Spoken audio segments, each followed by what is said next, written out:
Сәлем достар. Бүгінгі біздің дайындайын деп тұрған салатымыз настоящий баклажаны. Ең оңай салат. Өте әдемі тұрады. Бірінші осы баклажанды аламыз. Міне бас аяғын кесіп тастаймыз. Сосын аршыса да болады бұл баклажанды, аршымаса да болады. Сосын өзіміздің қалауымызша осылай кесіп бөліп шығамыз.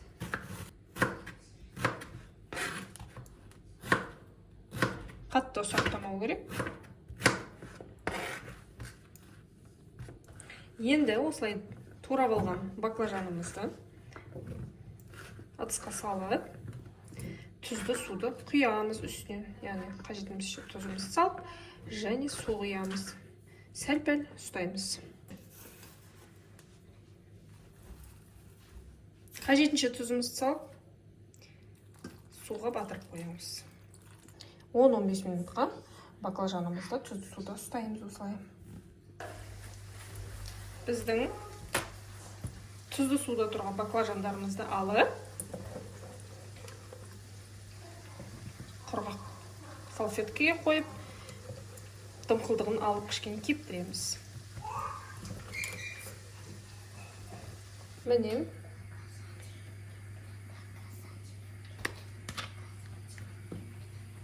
әбден араластырып, енді кеңге өт салса болады. Менде қолыма түскен осы тұс болды.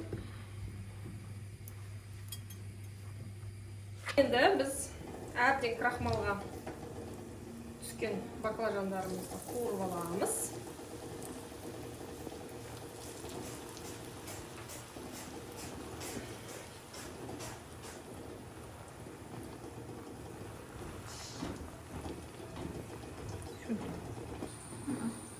Әлі де ұстауымыз керек, кішкене қызартуымыз керек. Қыздар, міне салатный листьяны осылай турап алдық, ірі қылып. Астына салып жібереміз.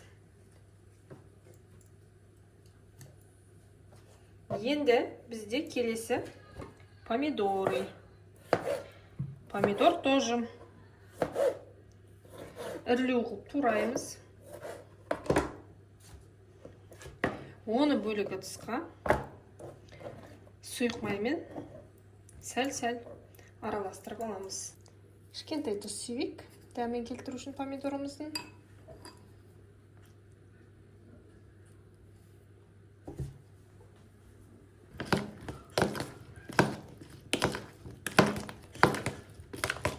Помидорымыз дайын. Әдемілеп саламыз жапырақтарымыздың үстіне. Қазақша айтқанда.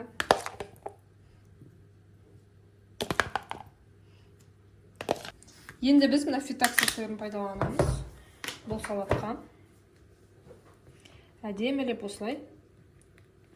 4 бұрыштылап, қатты үлкен емес, кесіп аламыз. Осылайша міне кубиктер шығады. Сырларымызды әдемі қылып салып шығамыз.